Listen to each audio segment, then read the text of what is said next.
Bonjour et bienvenue à un autre type d'exercice, toujours sur le mouvement rectiligne uniforme MRU. Alors, regardons ce que l'exercice nous donne et nous demande. On a deux mobiles, un bus et une voiture. Et les deux voyagent l'un, disons, contresens de l'autre. Ils ont une distance de 5 km à un temps qu'on peut prendre comme un temps zéro.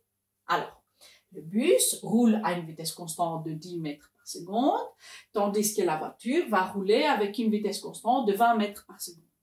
C'est qu'on veut, on veut le temps des rencontres, quand est-ce que les deux vont se rencontrer, et disons que, en fait, les deux ne vont pas, faire collision, vont seulement passer l'un à côté de l'autre. On veut pas vraiment tous ces accidents, etc. Et une fois qu'on calcule les temps des rencontres, on veut aussi faire le graphique de la position xt pour les deux mobiles. Alors, comment est-ce qu'on travaille quand on a deux mobiles, voire trois, etc. dans un sens où les vitesses peuvent venir ensemble, mais les vitesses aussi peuvent être de même sens. Alors, la première chose à faire, d'abord, c'est de faire notre axe. Alors, ici, on a choix vers où on va faire notre axe. On peut faire vers la droite, on peut faire vers la gauche, on peut prendre notre origine où on veut. Alors, ce que je vais faire, pour ne pas trop vous secouer, je vais prendre un axe comme vous êtes habitué de prendre vers la droite et je vais prendre origine ici, au début de 5 km, à la position où se trouve le bus à un temps t0, disons c'est 0 secondes. On s'en fout combien c'est parce qu'on veut en fait le temps qui va s'écrouler entre ces temps et les temps de rencontre. Ça va être le même, peu importe à quel moment on déclenche en fait notre chrono. Alors, une fois qu'on a mis notre axe et notre origine, on peut faire les équations de mouvement pour les deux mobiles. On a deux mobiles, on a deux équations de mouvement. Chaque fois qu'on a une vitesse différente, on doit faire quand même une équation différente. Alors, pour un, je vais faire pour le bus. Alors, la position du bus avec le temps, ça va être x0 qui est la position du bus au temps 0. Et c'est combien? On a mis 0, plus la vitesse à laquelle roule le bus, c'est 10 mètres par seconde, fois le temps que le bus va rouler. Alors, le temps, je vais laisser le même ici. Je pourrais mettre delta t, mais comme t0 est 0, si je fais t moins t0, ça va être t parce que t0 est 0. Alors, pour écrire moins de symbole, je mets seulement t.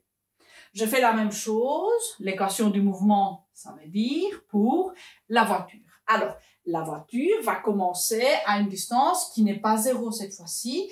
La position en temps 0, c'est 5 km. 5 km, c'est 5000 mètres pour travailler au système international.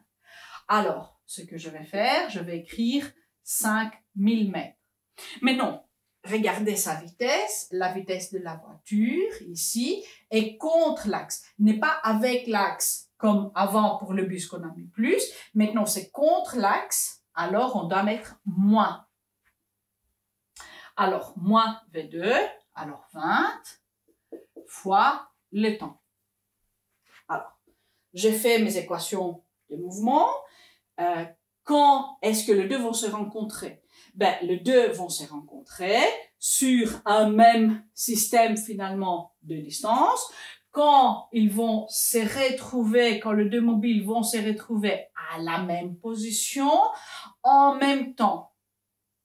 Voilà, pour se rencontrer, on doit être au même endroit en même temps. Si vous êtes au même endroit mais à des temps différents, vous n'allez pas vous rencontrer. Ou si vous êtes dans différents endroits en même temps, vous n'allez pas vous rencontrer non plus. Alors, ce qu'on peut faire, on peut dire pour t égale t rencontres. Alors, pour le temps que les deux vont se rencontrer, x1, ça va être x2, t rencontres. Et alors, on égalise les autres. Alors, on a 10 fois t rencontres va être 5000 moins 20 fois T rencontres. Alors, on veut isoler le T rencontre. Alors, ce que je vais faire, je vais prendre ceci, je vais remettre là. Ici, c'est moins. De l'autre côté, ça va être plus. Alors, 10 fois T rencontre, plus 20 fois T rencontre, ça va faire 5000. Les 5000 km qui le séparent. Alors, ici, on a 30 fois T rencontre, ça va être 5000. Alors, T rencontre, ça va être 5000 divisé par 30. Alors, le 0 va partir avec les 0 et l'unité va être seconde. Et on peut prendre la calculette pour faire ceci. Et alors, on a 500 divisé par 3 et ça nous donne 167 secondes. J'ai arrondi parce que, voilà, il ne vaut pas vraiment la peine de garder tout le chiffre après la virgule pour cet exercice. Alors, on a terminé la première partie. On a trouvé que les deux vont se rencontrer après 167 secondes. Ce qu'on doit faire maintenant pour terminer l'exercice est le graphique. Alors, je vais effacer un tout petit peu ici pour me faire un peu de place. Et on va faire ici le graphique. Alors, ça, c'est X, qui est la position. Et ça, c'est le temps. Le temps va être mesuré en secondes et les X en mètres. Alors, la plus grande distance entre les deux, ça va être de 5000 mètres. Alors, de 5000 mètres. Et le temps qui nous intéresse va aller jusqu'à 167. Alors, ce que je vais faire, je vais aller jusqu'à 20. Alors, 200, ça veut dire. Alors, ici, on a 200 secondes, 150, 150. Alors, le moment où les deux vont se rencontrer, ça va être plus ou moins ici. L'un va commencer d'ici, l'autre va commencer de là, de vitesses différentes. Maintenant, pour trouver exactement à quel endroit les deux vont se rencontrer, ce qu'on peut facilement faire, c'est de mettre cette valeur soit dans l'une, soit dans l'autre. Normalement, ça va nous donner la même chose. Et qu'en vérification, vous pouvez le faire. Maintenant, faisons. Évidemment, là, on n'a pas gardé tous les chiffres après la virgule, alors on aura une toute petite différence. Alors, si on fait x1, on aura 10 fois 167 secondes. Alors, c'est facile de faire le calcul. Alors, le point de rencontre, ça va être 1670 mètres. Et alors, on peut faire le même calcul avec l'autre, mais cette fois-ci, on a besoin de la calculette. Alors, on fait 5000 moins, parenthèse, 20 fois 167. Et alors, on a 1660. C'est normal parce que on a seulement arrondi ces chiffres-là. Mais c'est vraiment une toute petite différence et ça doit pas vraiment, voilà, vous alerter que c'est une différence. Alors, on va mettre ça parce que ça, c'est le moment de rencontre. Alors, si ça, c'est 5, disons 1000, 2000, 3000, 4000. Et le 1660, ça va être plus ou moins là. Alors, disons que les deux vont se rencontrer à cette distance, à ces moments. Alors, là, le bus va commencer des zéros, à vitesse constante. Alors, le graphique pour le bus, ça va être ici une droite qui commence de 0, 0 et va jusqu'au point de rencontre à une vitesse constante. Alors ça, je vais noter bien que c'est le bus. Et je vais prendre une autre couleur pour faire la voiture. La voiture, d'abord, sa vitesse sera une vitesse négative. Alors ça va aller vers le bas, qui va commencer à un temps zéro de 5000 mètres, les 5 km, et va arriver au point des rencontres. Alors, si je fais bien la droite, ça va aller comme ça. Ben, mais droite, ce n'est pas très droite, mais vous avez l'idée, ça va aller comme ça. Et alors là, c'est pour la voiture.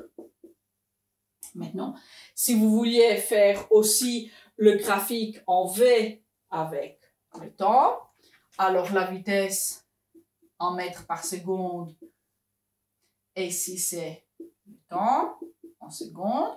Ce que vous auriez le bus à 10 mètres par seconde, et c'est une vitesse constante.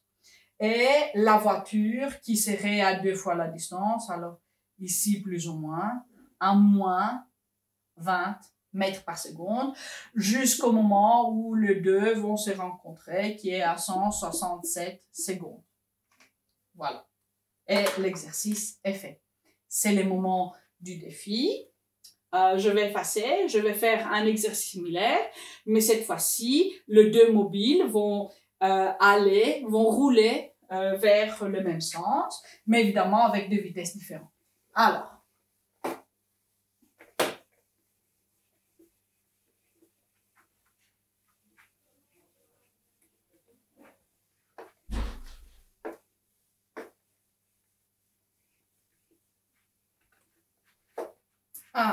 le temps du défi.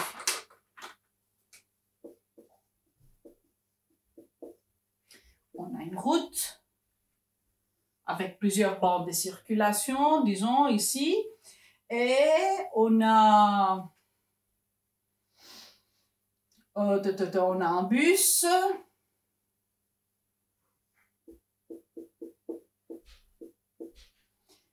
et notre bus va rouler avec une vitesse du bus de 54 km/h.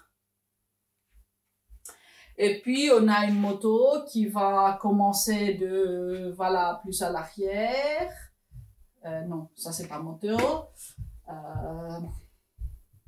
2 roues, une selle, etc. Le motard là, il tient le guidon, etc. Et alors, ça c'est la moto. Et la vitesse de la moto va être de 72 km/h. Et je vais vous dire que la distance entre la moto et le bus est de 3 km, alors 3000 mètres. Là, vous pouvez évidemment travailler par kilomètre par heure et faire le graphique avec l'heure, mais voilà, comme vous voulez. Moi, je vous propose le système international, mais c'est tout à fait possible de faire autrement. Alors, le bus va rouler vers ça, vers bus. Ici, la moto aura une plus grande vitesse. Vous voyez la grandeur. Alors, comme avant, je vais vous demander le temps de rencontre. Alors, combien de temps de cette position qui est à T0, 0 secondes. Alors, à quel temps les deux vont se rencontrer. Et je vais demander aussi le graphique de la position avec le temps. Alors, c'est vous quelle origine vous allez prendre, parce que soit vous commencez par la moto pour avoir tout positif, soit vous commencez ici au bus et la position initiale de la moto va être négative, comme vous voulez. Vous prenez une photo de la solution, comme il y a graphique, vous ne pouvez pas vraiment faire, sauf si vous faites Excel, etc. Mais c'est beaucoup plus facile si vous m'en envoyez une photo pour un point bonus. Avec ceci, je vous dis au revoir et à une prochaine fois pour encore d'autres exercices. Ciao!